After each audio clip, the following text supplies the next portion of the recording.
Hey guys, welcome back to Paradise Aviary. Very glad to have you here with me like always. As promised in last week's cleaning video where I showed you guys how it was that I cleaned this entire bird room, in today's video I'm going to be showing you all of the new species of parrots that I have gotten and some of the ones that I'm going to be getting. And just like I promised, before I show you anything that I have inside of this bird room, we're going to head over to the farm so you guys can see some of the louder species that I can't keep here. While you guys take a look at some of those beautiful birds that are out there at the farm, I'm going to go ahead and start feeding some of these guys, and then we'll come back over here and I'll show you what it is that I'm keeping inside of this room.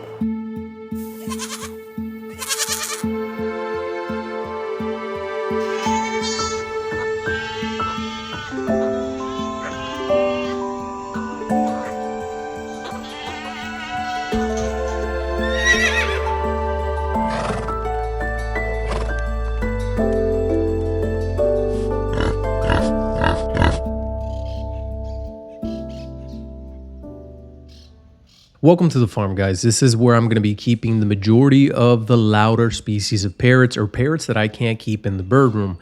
Currently, there are 13 cages in this farm right now, housing a variety of color mutation of Quaker parrots, also known as monk parakeets. And this is a species of parrot that comes from South America. There's a variety of color mutations in here at the moment. Like, for example, we have albinos, lutinos, whites, yellows, blue pallids, blues, blue opalines, and these birds are housed in cages that are 4 foot long by 3 foot tall and 2 foot wide. And this is pretty much going to be the standard size cage that I plan on using for the other species as well. I may go a little bit bigger with some of the new cages that I plan on building, making them 4 foot long by 3 foot wide and 3 foot tall, or maybe even as much as 4 foot tall. That's going to work great for some of the other species like the Amazons that I plan on getting. Now, these birds are pretty much ready to breed. They have been showing a lot of interest in the nest, going in and out constantly, and they are all DNA sexed pairs because the monk parakeets are a species that are monomorphic, meaning the males and the females are very similar, and it is very difficult to distinguish the difference between the males and the females. Pretty much the only way of doing this is if you DNA sex them. So that was done on all these pairs just to make sure that they were true pairs. And little by little, now it's pretty much a waiting game. This is the time of the year when they like to breed. And like I said, many of them have been showing interest in their nest, going in and out. So hopefully very soon we'll start to see some progress from these pairs. Now, the monk parakeets aren't really a species that are extremely loud, but when you have so many, for example, like I mentioned, there are 13 pairs here, they can get quite loud, especially during feeding times or certain times of the day when they see something that they're not used to or afraid of. They'll start to squawk away and make a lot of noise. So the only place that I can keep them is here at the farm. Quaker parrots are known for their normal coloration, which is green, and that is the wild type color. I don't have any of those here. The 13 pairs that I have are all mutations of that wild type color. These birds can also be considered invasive in certain locations, and in many places they're not allowed.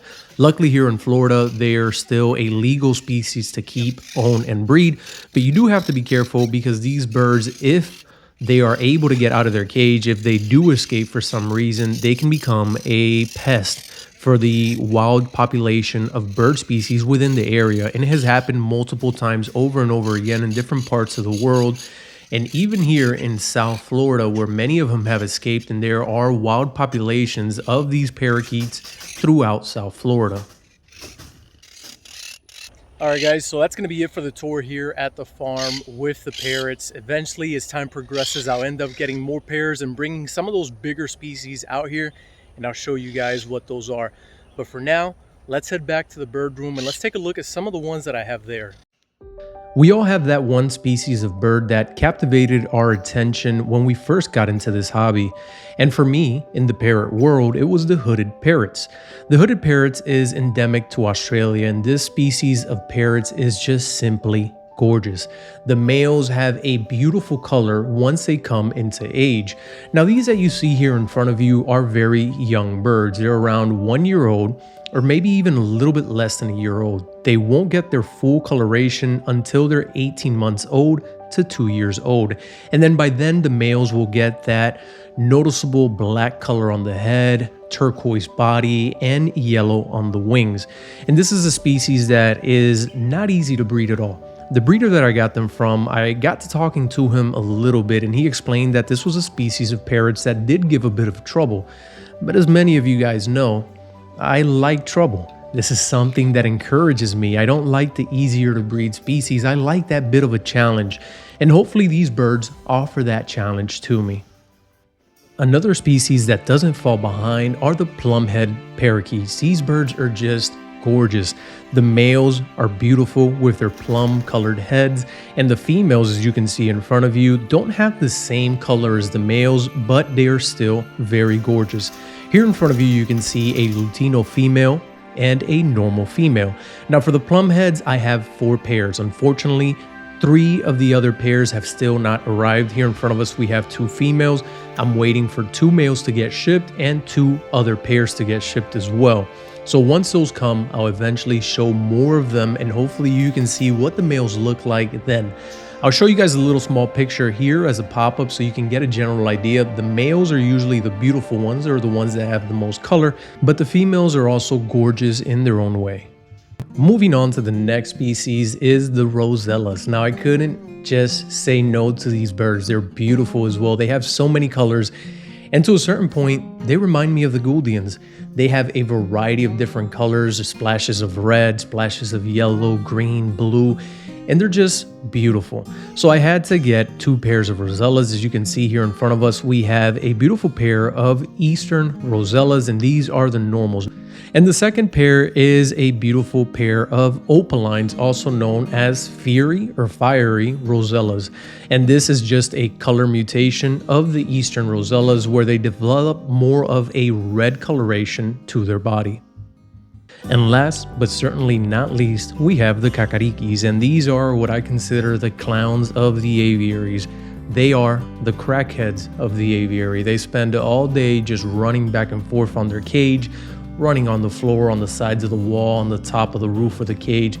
They're a bird that does not stop moving. If you want a silly bird, if you want an active bird, then I would suggest, highly suggest, that you get some Cacarikis.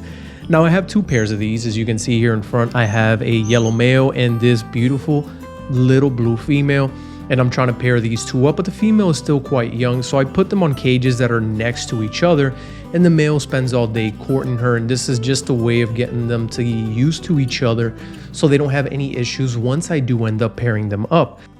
Alright guys, well that's going to be the end for today's video. I really hope that you have enjoyed that trip to the farm. I've hoped you've enjoyed seeing some of the new birds that I have here in the bird room, and some of the ones that are still on the way. Whenever those new plumheads get here, I'll shoot some videos showing you guys what they look like. I'm super excited to get those, and I can't wait to start next year working with the majority of these pairs, since many of them are still too young to do anything this year, and it's already kind of too late in the season. So I'm excited for what's coming. Hopefully you guys follow along in the journey. I hope that you guys have enjoyed the video. Remember to hit a thumbs up, like and subscribe, and we will see each other in the next one. Bye.